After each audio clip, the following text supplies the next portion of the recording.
অন্তরার কবরে তুমি বলে একা।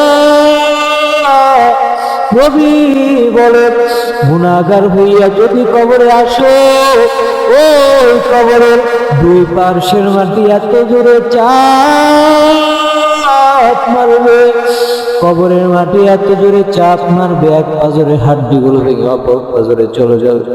বড় বড় সাপ, ওই জাহান্নামের সাপ যদি দুনিয়ার দিকে একটু নিঃশ্বাস দিত, দুনিয়ার গাছপালাগুলো মরে সাপ হয়ে যেত।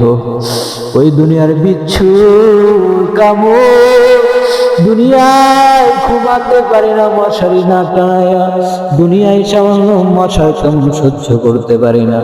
জাহান্নামের আগুন কিভাবে সহ্য করবি রে যুবক? মনটাকে প্রশ্ন করিয়া দেখো রে ভাই, কার জন্য এত কিছু করলা? কোন দুনিয়ার জন্য এত কিছু করলা? দুনিয়ায় এত কিছু কামাইলা, একবারও ভাবলা না তুমি মালিক হারায় ফেলছো, তুমি আল্লাহ হারায় ফেলছো, তুমি তোমার মাশরুফকে হারায় ফেলছো। আয় আল্লাহ, তুমি যুবকদের